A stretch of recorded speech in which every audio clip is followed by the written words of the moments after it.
The Qur'an, with Sūrah introductions and appendices, by the Qur'an Project. Short biography of Prophet Muhammad.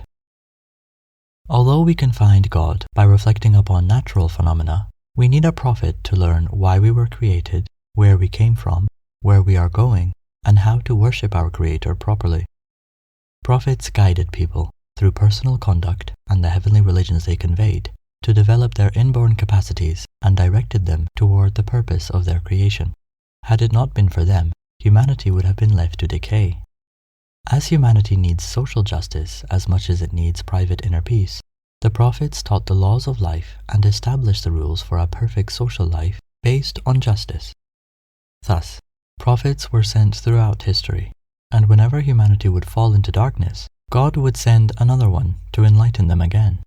This continued until the coming of the last prophet. There may be numerous points of difference among the various religions of the world, but they all agreed on the advent of a world teacher, who has been mentioned as the special prophet, known as the slave by Isaiah, the Holy One with 10,000 saints by Moses, and as the Paraclete by Jesus. The Prophet's birth. Muhammad, son of Abdullah, son of Abdul Muttalib, of the tribe of Quraysh, was born in Makkah in the year 571 CE. His father died before he was born, and he was raised first by his grandfather, Abdul Muttalib, and after his grandfather's death, by his uncle, Abu Talib. As a young boy, he traveled with his uncle in the merchant's caravan to Syria, and some years later made the same journey in the service of a wealthy widow named Khadija. So faithfully he conducted her business, and so excellent was the report of his behavior, which she received from her old servant who had accompanied him, that she soon afterwards married her young agent, and the marriage proved a very happy one, though she was 15 years older than he was. Throughout the 26 years of their life together, he remained devoted to her, and after her death, when he took other wives, he always mentioned her with the greatest love and reverence. This marriage gave him rank among the notables of Mecca, while his conduct earned for him the title Al-Amin, the Trustworthy. Physical description. One of the most comprehensive and detailed descriptions we have of the Prophet Muhammad came from a Bedouin woman who would take care of travelers who passed by her tent. The Prophet once stopped by her with his companions for food and rest. The Prophet asked her if they could buy some meat or dates from her, but she could not find anything. The Prophet looked towards a sheep next to the tent. He asked her, "What is wrong with this sheep?" She replied, "The sheep is fatigued and is weaker than the other sheep." The Prophet asked, "Does it milk?" She replied, "I swear by your mother and father, if I saw milk from it, then I would milk it." He then called the sheep and moved his hand over its udder. He pronounced the name of God and praised him. Then he called the woman when the sheep steadied its feet and its udder filled. He asked for a large container and milked it until it was filled. The woman drank until full, as did his companions. Then it was milked for a second time until the container was full, and they left her and continued on their journey. After a short while, the husband of the Bedouin woman returned from herding goats. He saw the milk and said to his wife, "Where did you get this milk from?" She replied, "I swear by God, a blessed man came to us today." He said, "Describe him to me." She began, "I saw him to be a man of evident splendor, fine in figure, his face handsome, slim in form, his head not too small, elegant and good-looking, his eyes large and black, and his eyelids long, his voice deep, very intelligent, his brows high and arched, and his hair in plaits, his neck long, and his beard thick. He gave an impression of dignity when silent, and of high intelligence when he talked.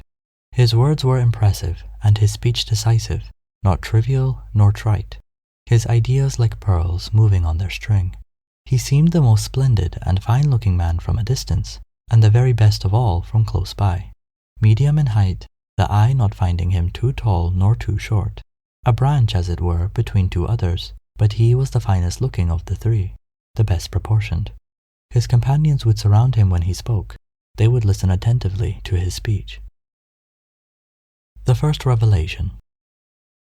The Meccans claimed descent from Abraham through Ishmael, and tradition stated that their temple, the Kaaba, had been built by Abraham for the worship of the one God.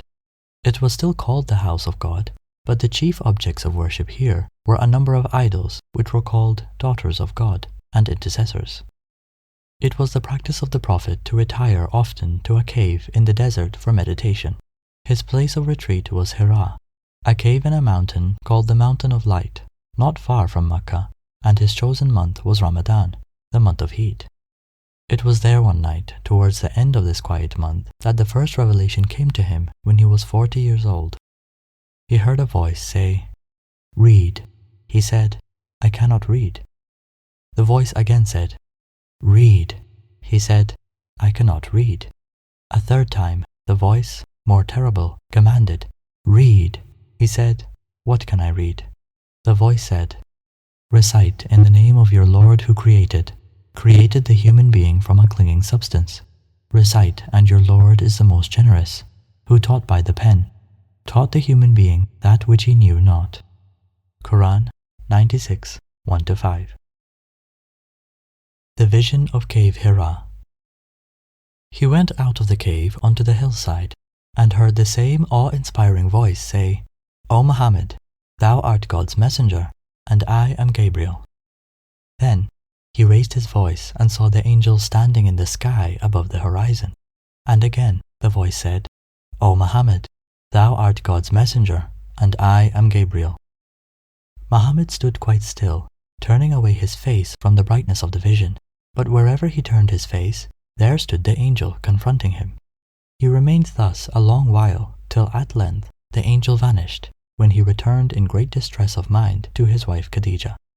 She did her best to reassure him, saying that his conduct had been such that God would not let a harmful spirit come to him, and that it was her hope that he was to become the prophet of his people. On his return to Makkah, she took him to her cousin, Waraqah ibn Nawfal, a very old man who knew the scriptures of the Jews and Christians, who declared his belief that the heavenly messenger who came to Moses of old had come to Muhammad, and that he was chosen as the prophet of his people. Message of Islam.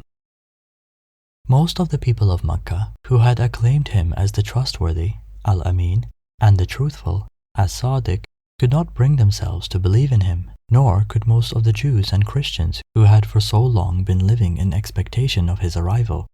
Not that they doubted his truthfulness or integrity, but they were not prepared to turn their whole established way of living upside down by submitting to his simple but radical message. He would tell them, "When I recite the Qur'an, I find the following clear instruction. God is He who has created you, the heavens and the earth, and He is your only Lord and Master. Surrender your being and your lives totally to Him alone, and worship and serve no one but Him. Let God be the only God. The words I speak He places in my mouth, and I speak on His authority. Obey me and forsake all false claimants to human obedience. Everything in the heavens and on earth belongs to God. No person has a right to be a master of another person, to spread oppression and corruption on earth. An eternal life beyond awaits you, where you will meet God face to face, and your life will be judged. For that you must prepare." This simple message shook the very foundations of Meccan society, as well as the 7th century world. That world, as today, lived under the yoke of many false gods, kings and emperors, priests and monks, feudal lords and rich businessmen, soothsayers and spellbinders, who claimed to know what others knew not, and who all lorded over the human beings. The Prophet's message challenged them all, exposed them all, and threatened them all. His immediate opponents in Mecca could do no better than brand him, unconvincingly, as a liar, a poet, soothsayer, and a man possessed. But how could he who was illiterate, he who had never composed a single verse, who had shown no inclination to lead people, suddenly have words flowing from his lips, so full of wisdom and light, morally so uplifting, specifically so enlivening, so beautiful and powerful, that they began to change the hearts and minds and lives of the hearers? His detractors and opponents had no answer. When challenged to produce anything even remotely similar to the words Muhammad claimed he was receiving from God, they could not match God's words.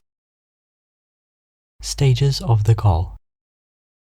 First privately, Then publicly, the Prophet continued to proclaim his message. He himself had an intense living relationship with God, totally committed to the message and mission entrusted to him. Slowly and gradually, people came forward and embraced Islam. They came from all walks of life, chiefs and slaves, businessmen and artisans, men and women, most of them young. Some simply heard the Qur'an, and that was enough to transform them. Some saw the Prophet and were immediately captivated by the light of mercy, generosity, and humanity that was visible in his manner and morals, in his words and works, and also in his face. The opposition continued to harden and sharpen. It grew furious and ferocious. Those who joined the Prophet were tortured in innumerable ways. They were mocked, abused, beaten, flogged, imprisoned, and boycotted. Some were subjected to severe inhumane torture, made to lie on burning coal fires until the melting body fat extinguished them, or were dragged over burning sand and rocks. Yet, such was the strength of their faith that none of them gave it up in the face of such trials and tribulation. The flight to Abyssinia. However, as the persecutions became unbearable, the Prophet advised those who could to migrate to Abyssinia. It turned out that there, the Christian king gave the Muslims full protection, despite the pleading of the emissaries sent by the Quraysh chiefs. This was the first emigration of Islam. In the meantime, the Prophet and his companions continued to nourish their souls and intellect, and strengthen their character and resolve for the great task that lay ahead. They met regularly, especially at a house near the Kaaba, called Dar al-Arqam, to read and study the Qur'an, to worship and pray, and to forge the ties of brotherhood. In Makkah. Years passed, and the people of Makkah would not give their allegiance to the Prophet's message, nor showed any sign of easing in their persecution. At the same time, the Prophet lost his closest companion, his wife Khadijah, as well as his uncle Abu Talib, his chief protector in the tribal world of Makkah. The Prophet now decided to carry his message to the people of the nearby town of Tā'if, known for its wealth. In Tā'if, too, the tribal leaders mocked and ridiculed him and rejected his message. They also stirred up their slaves and youth to insult him, mock him, and pelt stones at him. Thus, he was stoned until he bled and was driven out of Tā'if, and when God placed at his command the angel of mountains to crush the valley of Tā'if, if he so wished, he only prayed for them to be guided. Such was the mercy and compassion of the one who is the mercy for all the worlds. This year is known by historians as the Year of Sorrow, due to the grief which the Prophet suffered as a result of all these worldly setbacks. However, as the Qur'an states that after hardship there is ease, the Prophet was to be blessed with an amazing journey, culminating with a meeting with Almighty God Himself. One night, the Prophet was awoken and taken in the company of the angel Gabriel, first to Jerusalem. There, he was met by all the prophets, who gathered together behind him as he prayed on the rock at the center of the site of Masjid al-Aqsa, the spot where the dome of the rock stands today. From the rock, led by the archangel, he ascended through the 7 heavens and beyond. Thus, he saw whatever God made him see, the heavenly worlds which no human eye can see, and which was the focus of this message and mission. It was also during this journey God ordained on the believers the 5 daily prayers. Joy after sorrow.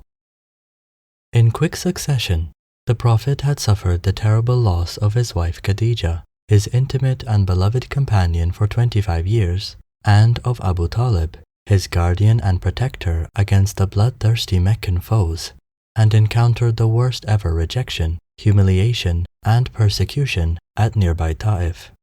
As the Prophet reached the lowest point in his vocation, God brought him comfort and solace. On the one hand, spiritually, He took him during the night of ascension to the highest of highs, realities, and divinities, face to face with the unseen. And on the other, materially, He opened the hearts of the people of Yathrib to the message and mission of Prophet Muhammad. The message that Makkah and Tā'if rejected found responsive hearts in Yathrib, a small oasis of about 400 kilometers to the north of Makkah, now known as Madinatun Nabi, the city of the Prophet, or Madinatul Munawwara, the Radiant City, It was destined to be the center of the divine light that was to spread to all parts of the world for all time to come. The Men of Madinah. Soon after Prophet Muhammad's return from Tā'if and the night journey, at the time of the pilgrimage, 6 men from Yathrib embraced Islam. They delivered the message of Islam to as many people as they could, and at the time of the next pilgrimage, in the year 621 CE, 12 people came. They pledged themselves to the Prophet that they would make no god besides God, that they would neither steal nor commit fornication, nor slay their infants, nor utter slanders, nor disobey him in that which is right. The Prophet said, "If you fulfill this pledge, then paradise is yours." This time, the Prophet sent Musab ibn Umair with them to teach them the Qur'an and Islam, and to spread the message of Islam. More and more people, over the course of a year, tribal leaders, men and women, became Muslims. At the time of the next pilgrimage, they decided to send a delegation to the Prophet, make a pledge to him, and invited him and all Muslims in Makkah to Medina as a sanctuary and as a base for spreading the divine message of Islam. In all, 73 men and 2 women came. They met the Prophet at Aqaba. They pledged to protect the Prophet as they would protect their own women and children, and to fight against all men, red and black, even if their nobles were killed and they suffered the loss of all their possessions. When asked what their return would be if they fulfilled their pledge, the Prophet said, "Paradise." Thus, the beginning was made. The foundations of the Islamic society, state, and civilization were set. The road was now open for the persecuted and tortured followers of the Prophet to come to the land of Islam, which was to be Medina. Gradually, most of the believers found their way to Medina. Their Meccan foes could not bear to see the Muslims living in peace. They knew the power of the Prophet's message. They knew the strength of those dedicated believers who cared about nothing for the age-old Arab customs and ties of kinship, and who, if they had to, would fight for their faith. The Meccans sensed the danger that the Muslims' presence in Medina posed for their northern caravan routes. They saw no other way to stop all this but to kill the Prophet. Plot to murder the Prophet. Hence, they hatched a conspiracy. One strong and well-connected young man was to be nominated by each clan, and all of them were to pounce upon and kill the Prophet one morning as he came out of his house, so that his blood would be on all the clan's hands. Thus, the Prophet's clan would have to accept blood money in place of revenge.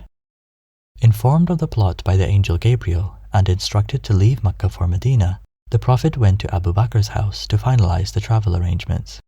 Abu Bakr was overjoyed at having been chosen for the honor and blessing of being the Prophet's companion on his blessed, momentous, sacred, and epoch-making journey. He offered his she-camel to the Prophet, but the Prophet insisted on paying its price. On the fateful night, as darkness fell, the youths selected by the Quraysh leaders to kill the Prophet surrounded his house. They decided to pounce on him when he came out of his house for the dawn prayer. Meanwhile, the Prophet handed over all of the money left by the Meccans with him for safekeeping to Ali. Ali offered to lie in the Prophet's bed. The Prophet slipped out of his house, threw a little dust in their direction, and walked past his enemies, whose eyes were still on the house. He met Abu Bakr at his house, and they both traveled to a nearby cave. When the Quraysh realized that the Prophet had evaded them, they were furious. They looked for him everywhere to no success, and then announced a reward of 100 she-camels for anybody who would bring them to the Prophet, dead or alive. A tribal chief, Sūrah, sighted the Prophet and followed him, hoping to earn the reward. The Prophet, with bloodthirsty foes in pursuit and an uncertain future ahead of him in Medina, told Sūrah, "A day will come when Kisra's golden bracelets, king of Persia, will be in Sūrah's hands." Thereafter, Sūrah retreated, and the Prophet proceeded towards Medina. 4 stages of the Prophet's life in Makkah. The Meccan period can be summarized in 4 stages. 1. The first stage began with his appointment as a messenger and ended with the proclamation of prophethood 3 years later. During this period, the message was given secretly to some selected persons only, but the common people of Makkah were not aware of it. 2. The second stage lasted for 2 years after the proclamation of his prophethood. It began with opposition by individuals, then it took the shape of antagonism, ridicule, derision, accusation, abuse, and false propaganda. Then, gangs were formed to persecute those Muslims who were comparatively poor, weak, and helpless. 3. The third stage lasted for about 6 years from the beginning of the persecution to the death of Abu Talib and Khadija in the 10th year of prophethood. During this period, the persecution of the Muslims became so savage and brutal that many of them were forced to migrate to Abyssinia, while social and economic boycott was applied against the remaining believers. 4. The fourth stage lasted for about 3 years, from the 10th to the 13th year of prophethood. This was a period of hard trials and grievous sufferings for the Prophet and his followers. Life had become unendurable at Makkah, and there appeared to be no place of refuge, even outside it. So much so that when the Prophet went to Tā'if, it offered no shelter or protection. Besides this, on the occasion of Hajj, he would appeal to each and every Arab clan to accept his invitation to Islam, but was met with blank refusal from every quarter. At the same time, the people of Makkah were holding councils to get rid of him by killing or imprisoning or banishing him from their city. It was at that most critical time that God opened for Islam the hearts of the people of Yathrib, where he migrated at their invitation. The Hijrah, 622 CE. This was the year the Prophet migrated from Makkah to Medina, a small distance in space, a mighty leap in history, an event that was to become a threshold in the shaping of the Islamic Ummah. This is why the Muslims date their calendar from the Hijrah, and not from the start of revelation or from the birth of the Prophet. In Quba, 10 kilometers outside Medina, the Prophet made his first stopover. Here, he built the first masjid. Here, he also made his first public address. Spread peace among yourselves. Give away food to the needy. Pray while people sleep, and you will enter paradise, the house of peace. 3 days later, the Prophet entered Medina. Men, women, children, the entire populace came out on the streets and jubilantly welcomed him. Never was there a day of greater rejoicing and happiness. The Prophet has come! The Prophet has come! Sang the little children. The first thing that the Prophet did after arriving in Medina was to weld the muhajirs, or emigrants, and the hosts, called the Ansar, or helpers, into one brotherhood. Still today, this brotherhood remains the hallmark of the Muslims. One person from the emigrants was made the brother of one from among the helpers, creating a bond stronger than blood. The helpers offered to share equally all that they possessed with their new brothers. Brotherhood. So, the Muslims were forged into a close-knit community of faith and brotherhood, and the structure of their society was being built. The first structure was also raised. This was the masjid, the building dedicated to the worship of one God, called Masjid an-Nabi, the Prophet's masjid. Since then, the masjid has also remained the hallmark of the Muslims' collective and social life, the convenient space for the integration of the religious and political dimensions of Islam, a source of identification, a witness to Muslim existence. At the same time, steps were taken and required institutions built to integrate the entire social life around the center and pivot of the worship of one God. For this purpose, 5 daily prayers in congregation were established. Ramadan, fasting every day from dawn to sunset for an entire month, was also prescribed. Similarly, to establish giving as the way of life, zakah, a percentage of one's wealth to be given in the way of God, was made obligatory. The Jews and Hypocrites. In the first year of his reign at Medina, the Prophet made a solemn treaty with the Jewish tribes, which secured to them rights of citizenship and full religious liberty in return for their support of the new state.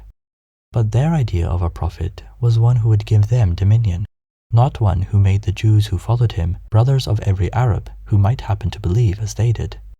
When they realized that they could not use the Prophet for their own ends, they tried to shake his faith and his mission and to seduce his followers, behavior in which they were encouraged secretly by some professing Muslims who considered they had reason to resent the Prophet's coming, since it robbed them of their local influence. In the Medinan Surahs, there is frequent mention of these Jews and hypocrites. The first expeditions. The Prophet's first concern as ruler was to establish public worship and lay down the constitution of the state. But he did not forget that Quraysh had sworn to make an end to his message, nor that he had received command to fight against them till they ceased from persecution.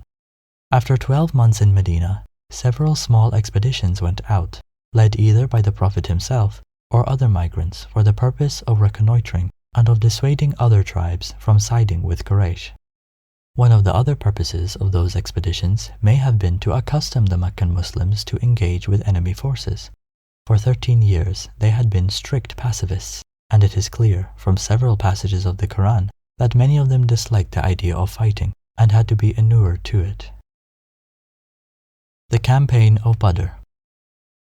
In the second year after Hijrah, the Meccan merchants' caravan, which had the confiscated possessions of what the Muslims had left in Mecca, was returning from Syria as usual by a road which passed not too far from Medina. As its leader Abu Sufyan approached the territory of Medina, he heard of the Prophet's plan to capture the caravan.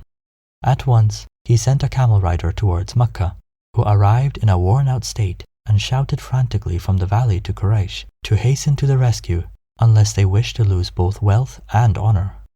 A force of 1,000 strong was soon on its way to Medina, less, it would seem, with the hope of saving the caravan than with the idea of punishing the raiders, since the Prophet might have taken the caravan before the relief force started from Mecca. Did the Prophet ever intend to raid the caravan? In Ibn Hisham, in the account of the Tabuk Expedition, it is stated that the Prophet on that one occasion did not hide his real objective. The caravan was the pretext in the Campaign of Badr. The real objective was the Meccan army. He had received command to fight his persecutors, and with the promise of victory he was prepared to venture against any odds, as was well seen at Badr. But the Muslims, ill-equipped for war, would have despaired if they had known from the first instance that they were to face a well-armed force 3 times their number. The army of Quraysh had advanced more than halfway to Medina before the Prophet set out. All 3 parties, the army of Quraysh, the Muslim army, and the caravan, were heading for the water of Badr. Abu Sufyan, the leader of the caravan, heard from one of his scouts that the Muslims were near the water and turned back to the coast plain, leaving the Muslims to meet the army of Quraysh by the well of Badr. Before the battle, the Prophet was prepared, still further, to increase the odds against him. He gave leave to all the natives of Medina, the Ansar, to return to their homes unreproached, since their oath did not include the duty of fighting in the field. But the Ansar were only hurt by the suggestion that they could possibly desert him at a time of danger. The battle went at first against the Muslims, but against the odds, with a much weaker army, they were victorious. The victory of Badr gave the Prophet new prestige among the Arab tribes, but thenceforth there was the feud of blood between Quraysh and the Islamic State, in addition to the old religious hatred. Those passages of the Qur'an which refer to the Battle of Badr give warning of much greater struggles yet to come. In fact, in the following year, an army of 3,000 came from Mecca to destroy Medina. The Prophet's first idea was merely to defend the city, a plan of which Abdullah ibn Ubay, the leader of the hypocrites, Muslims by name only, strongly approved. But the men who had fought at Badr and believed that God would help them against any odds thought it a shame that they should linger behind walls. The Battle on Mount Uhud.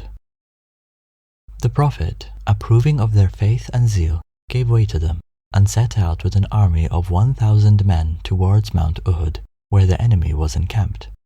Abdullah ibn Ubay was much offended by the change of plan. He thought it unlikely that the Prophet really meant to give battle in conditions so adverse to the Muslims, and was unwilling to take part in a mere demonstration designed to flatter the Muslims. So he withdrew with his men, a fourth or so of the army. Despite the heavy odds, the battle on Mount Uhud would have been an even greater victory than that at Badr for the Muslims, but for the disobedience of a band of 50 archers whom the Prophet set to guard a pass against the enemy cavalry. Seeing their comrades victorious, these men left their post, fearing to lose their share of the spoils. The cavalry of Quraysh rode through the gap and fell on the exultant Muslims. The Prophet himself was wounded, and the cry arose that he was slain, till someone recognized him and shouted that he was still living, a shout to which the Muslims rallied. Gathering round the Prophet, they retreated, leaving many dead on the hillside. On the following day, the Prophet again ventured forth with what remained of the army, with the intention that the Quraysh might hear that he was in the field, and so might perhaps be deterred from attacking the city. The stratagem succeeded, thanks to the behavior of a friendly Bedouin, who met the Muslims and conversed with them, and afterwards met the army of Quraysh. Questioned by Abu Sufyan, he said that Muhammad was in the field, stronger than ever, and thirsting for revenge for yesterday's affair. On that information, Abu Sufyan decided to return to Mecca.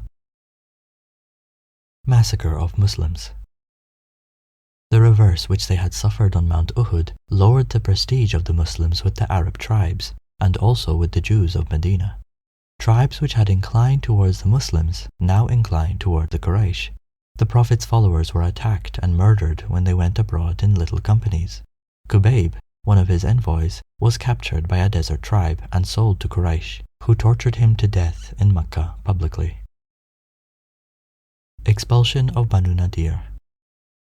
The Jews, despite their treaty, now hardly concealed their hostility. They even went so far in flattery of Quraysh as to declare the religion of the pagan Arabs superior to Islam.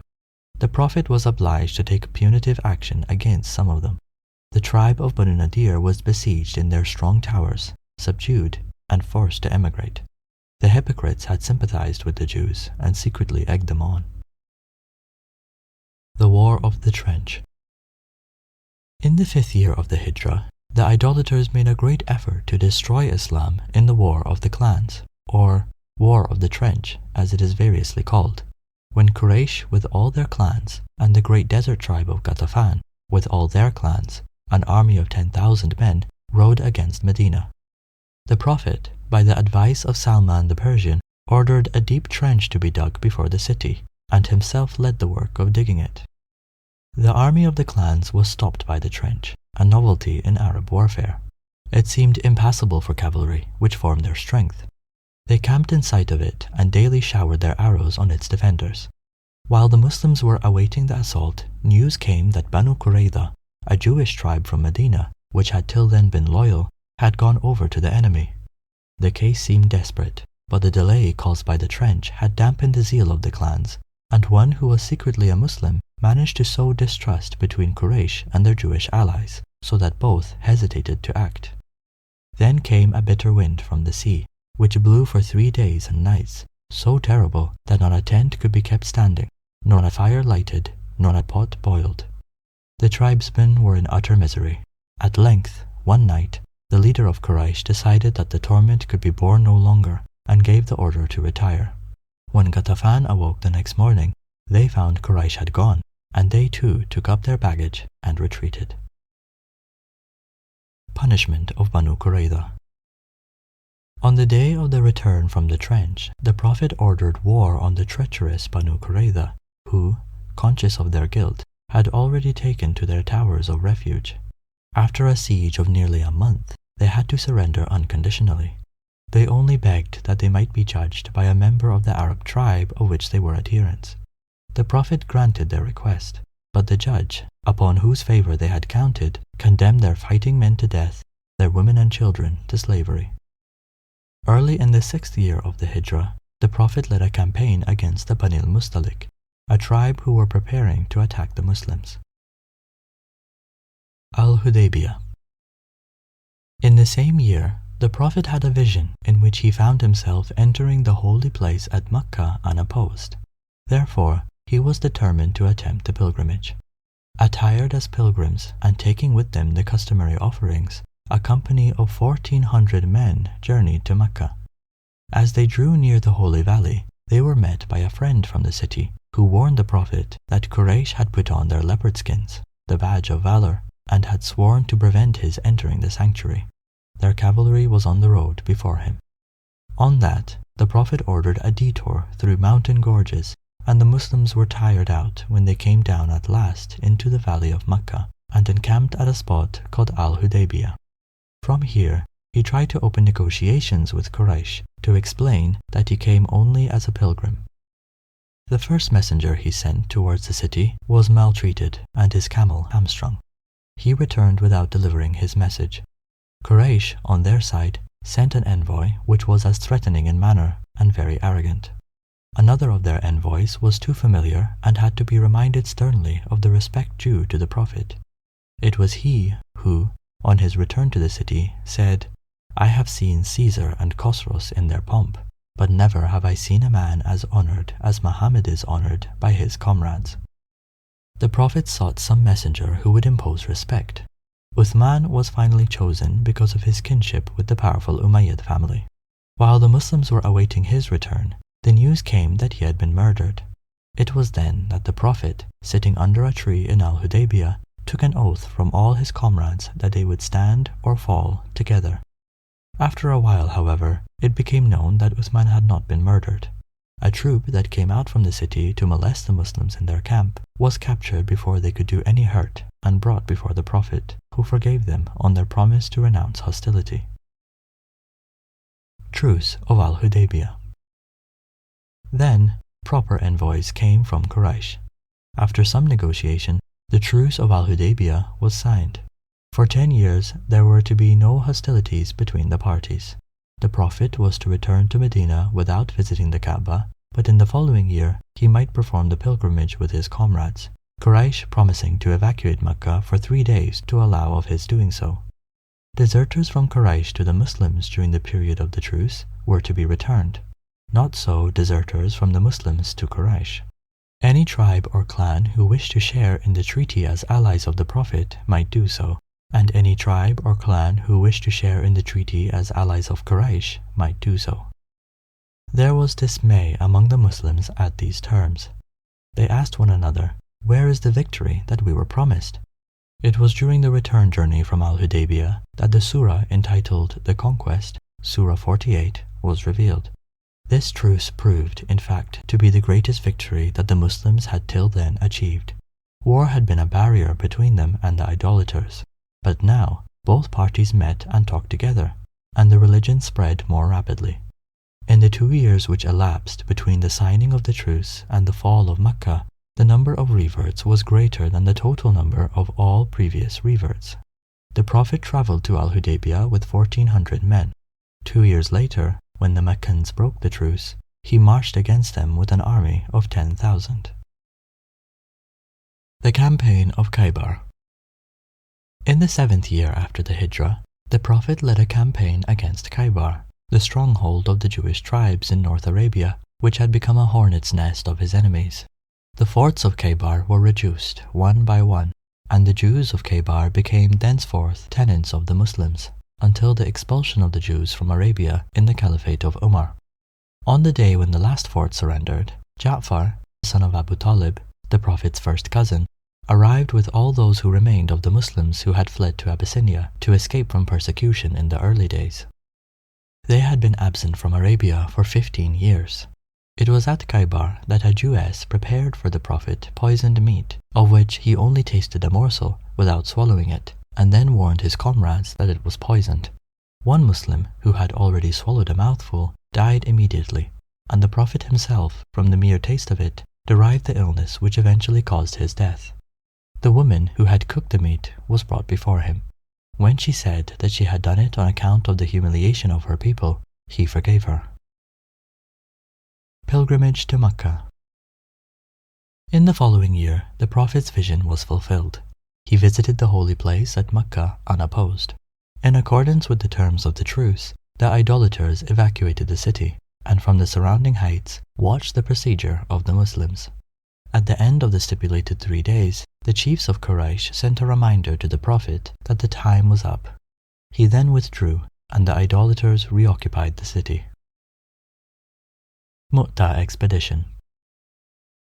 In the 8th year of the Hijrah, hearing that the Byzantine emperor was gathering a force in Syria for the destruction of Islam, the Prophet sent 3,000 men to Syria under the command of his freed slave Zayd.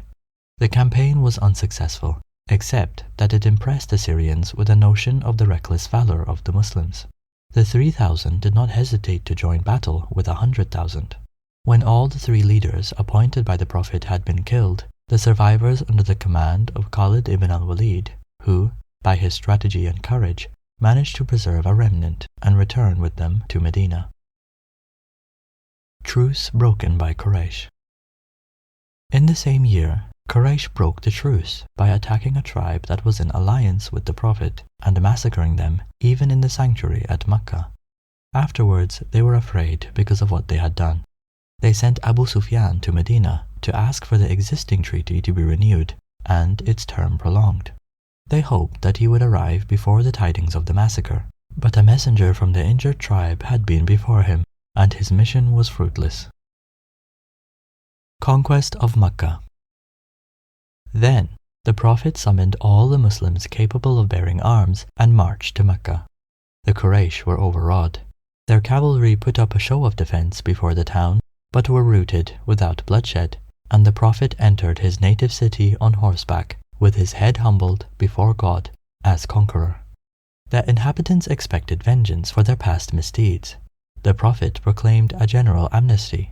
Only a few known criminals were proscribed, and most of those were in the end forgiven. In their relief and surprise, the whole population of Makkah hastened to swear allegiance. The Prophet caused all the idols which were in the sanctuary to be destroyed, saying, "Truth has come, darkness has vanished away," and the Muslim call to prayer was heard in Makkah. Battle of Hunayn. In the same year, there was an angry gathering of pagan tribes eager to regain the Kaaba. The Prophet led 12,000 men against them. At Hunayn, in a deep ravine, his troops were ambushed by the enemy and almost put to flight. It was with this difficulty that they were rallied to the Prophet and his bodyguard of faithful comrades who alone stood firm. But the victory, when it came, was complete and the booty enormous, for many of the hostile tribes had brought out with them everything that they possessed. Conquest of Tā'if. The tribe of Thaqif was among the enemy at Hunayn. After that victory, their city of Tā'if was besieged by the Muslims and finally reduced. Then the Prophet appointed a governor of Makkah and himself returned to Medina, to the boundless joy of the Ansar, who had feared lest, now that he had regained his native city, he might forsake them and make Makkah the capital. The Tabuk Expedition. In the 9th year of the Hijrah, hearing that an army was again being mustered in Syria, the Prophet called on all the Muslims to support him in a great campaign. The far distance, the hot season, the fact that it was harvest time, and the prestige of the enemy caused many to excuse themselves and many more to stay behind without excuse. Those defaulters are denounced in the Qur'an, but the campaign ended peacefully. The army advanced to Tabuk on the confines of Syria and then learned that the enemy had not yet gathered. Declaration of Immunity. Although Makkah had been conquered and its people were now Muslims, the official order of the pilgrimage had not been changed, the pagan Arabs performing it in their manner and the Muslims in their manner. It was only after the pilgrims' caravan had left Medina in the 9th year of the Hijrah, when Islam was dominant in North Arabia, that the Declaration of Immunity, as it is called, was revealed. Sūrah 9. The Prophet sent a copy of it by messenger to Abu Bakr, leader of the pilgrimage, with the instruction that Ali was to read it to the multitudes at Makkah. Its declaration was that, after that year, Muslims only were to make the pilgrimage, exception being made for such of the idolaters as had a treaty with the Muslims and had never broken their treaty nor supported anyone against them. Such were to enjoy the privileges of their treaty for the term thereof, but when their treaty expired, they would be as other idolaters. That proclamation marks the end of idol worship in Arabia. The Year of Deputations. The 9th year of the Hijrah is called the Year of Deputations because from all parts of Arabia, deputations came to Medina to swear allegiance to the Prophet and to hear the Qur'an. The Prophet had become, in fact, the ruler of Arabia, but his way of life remained as simple as before. He personally controlled every detail of organization, judged every case, and was accessible to every supplicant. In the last 10 years, he had destroyed idolatry in Arabia, raised women from the status of cattle to legal equity with men, effectually stopped the drunkenness and immorality which had till then disgraced the Arabs, made men in love with faith, sincerity, and honest dealing, transformed tribes who had been for centuries content with ignorance into a people with the greatest thirst for knowledge, and for the first time in history made universal human brotherhood a fact and principle of common law, and his support and guide in all that work was the Qur'an. The Farewell Pilgrimage. In the 10th year of the Hijrah, the Prophet Muhammad went to Mecca as a pilgrim for the last time. His pilgrimage of farewell, as it is called, when from Mount Arafat he preached to an enormous throng of pilgrims. He reminded them of all the duties Islam enjoined upon them, and that they would one day have to meet their Lord, who would judge each one of them according to his work. He said, "O people, listen well to my words, for I do not know whether after this year I shall ever be amongst you again. Therefore, listen to what I am saying to you very carefully, and take these words to those who could not be present here today. O people, just as you regard this month, this day, this city as sacred, so regard the life and property of every Muslim as a sacred trust. Return the goods entrusted to you to their rightful owners. Treat others justly so that no one would be unjust to you. Remember that you will indeed meet your Lord, and that He will indeed reckon your deeds. God has forbidden you to take usury, riba. Therefore, all riba obligation shall henceforth be waived. Your capital, however, is yours to keep. You will neither inflict nor suffer iniquity. Beware of the devil for the safety of your religion. He has lost all hope that he will ever be able to lead you astray in big things, so beware of following him in small things. O people, it is true that you have certain rights over your women, but they also have rights over you. Remember that you have taken them as your wives only under God's trust and with His permission. If they abide by your right, then to them belongs the right to be fed and clothed in kindness. Treat your women well and be kind to them, for they are your partners and committed helpers. It is your right that they do not make friends with anyone of whom you do not approve, as well as never to be unchaste. O people, listen to me in earnest. Worship God, the one creator of the universe. Perform your 5 daily prayers, salah, fast during the month of Ramadan, and give your financial obligation, zakah, of your wealth. Perform Hajj if you can afford to. All mankind are from Adam and Eve. An Arab has no superiority over a non-Arab, nor a non-Arab has any superiority over an Arab. Also, a white has no superiority over a black, nor a black has any superiority over white, except by piety and good action. Learn that every Muslim is a brother to every Muslim, and that the Muslims constitute one brotherhood. Nothing shall be legitimate to a Muslim which belongs to a fellow Muslim unless it was given freely and willingly. Do not, therefore, do injustice to yourselves. Remember, one day you will appear before God, the Creator, and you will answer for your deeds. So beware, do not stray from the path of righteousness after I am gone. O people, no prophet or messenger will come after me, and no new faith will be born. Reason well, therefore, O people, and understand words which I convey to you. I am leaving you with the Book of God, the Qur'an, and my Sunnah, practices. If you follow them, you will never go astray. All those who listen to me shall pass on my words to others, and those to others again. And may the last ones understand my words better than those who listen to me directly. Be my witness, O God, that I have conveyed your message to your people. Illness and death of the Prophet.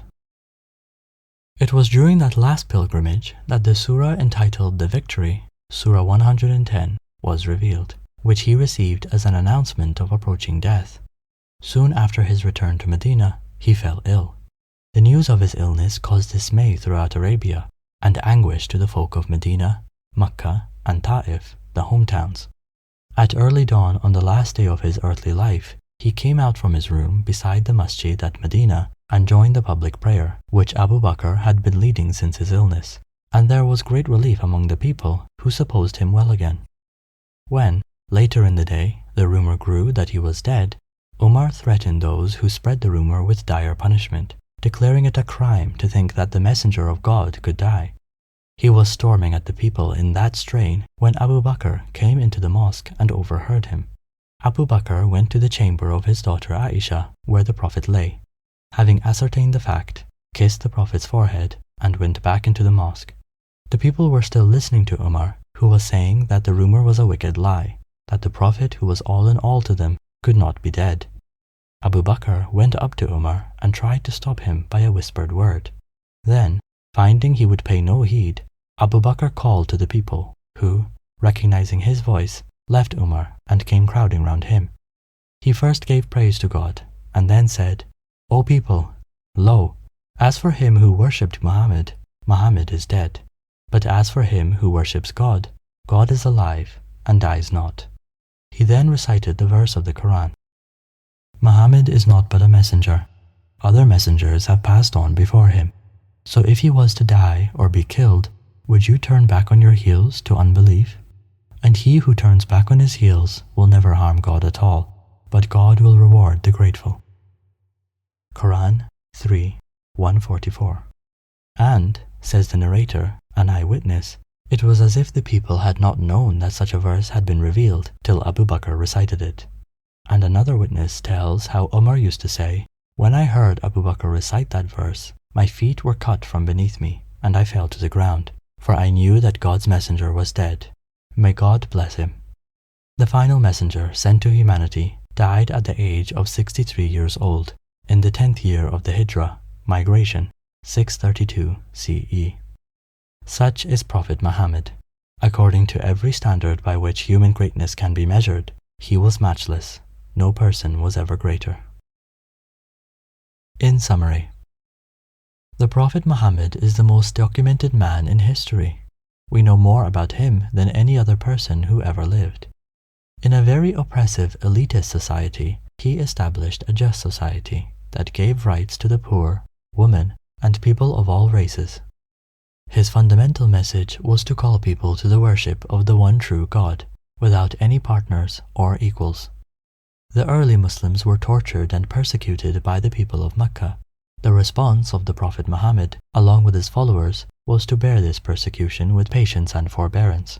This period of the Prophet Muhammad's life lasted 13 years. In the Meccan period, the Prophet Muhammad was physically harmed. He had camel intestines thrown on him during the prayer, was pelted with rocks until he bled profusely, and even some of his followers were tortured to death. Yet, the Prophet did not take any personal revenge. When he conquered the city of Mecca, contrary to other conquerors who kill and plunder, the Prophet demonstrated one of the greatest acts of mercy and clemency in the history of humanity by forgiving the very people that had fought him, and thousands of lives were spared that day. Reflections about the Prophet's life. Reverend Bosworth Smith, Muhammad and Mohammedanism, London, 1874. He was Caesar and Pope in one, but he was Pope without Pope's pretensions, Caesar without the legions of Caesar, without a standing army, without a bodyguard, without a palace, without a fixed revenue. If ever any man had the right to say that he ruled by the right divine, it was Muhammad, for he had all the power without its instruments and without its supports. George Bernard Shaw, The Genuine Islam, 1936. I believe if a man like him were to assume the dictatorship of the modern world, he would succeed in solving its problems in a way that would bring about much needed peace and happiness. I have studied him, the man, and in my opinion is far from being an antichrist. He must be called the savior of humanity. Alphonse de Lamartine, Histoire de la Turquie, Paris, 1854. If greatness of purpose, smallness of means, and astounding results are the three criteria of human genius, who could dare to compare any great man in modern history with Muhammad? The most famous men created arms, laws, and empires only. They founded, if anything at all, no more than material powers which often crumbled away before their eyes. This man moved not only armies, legislations, empires, peoples, and dynasties, but millions of men in 1/3 of the then inhabited world. Philosopher, orator, apostle, legislator, warrior, conqueror of ideas, restorer of rational dogmas, of a cult without images, the founder of 20 terrestrial empires and of one spiritual empire. That is Muhammad. As regards all standards by which human greatness may be measured, we may well ask, is there any man greater than he? Mahatma Gandhi, Young India, 1924. I wanted to know the best of the life of one who holds today an undisputed sway over the hearts of millions of mankind. I became more than ever convinced that it was not the sword that won a place for Islam in those days. It was the rigid simplicity, the utter self-effacement of the Prophet, the scrupulous regard for pledges, his intense devotion to his friends and followers, his intrepidity, his fearlessness, his absolute trust in God and in his own mission. When I closed the second volume of the Prophet's biography, I was sorry there was not more for me to read of that great life. Michael H. Hart, The 100, a ranking of the most influential persons in history. My choice of Muhammad to lead the list of the world's most influential persons may surprise some readers and may be questioned by others, but he was the only man in history who was supremely successful on both the religious and secular level.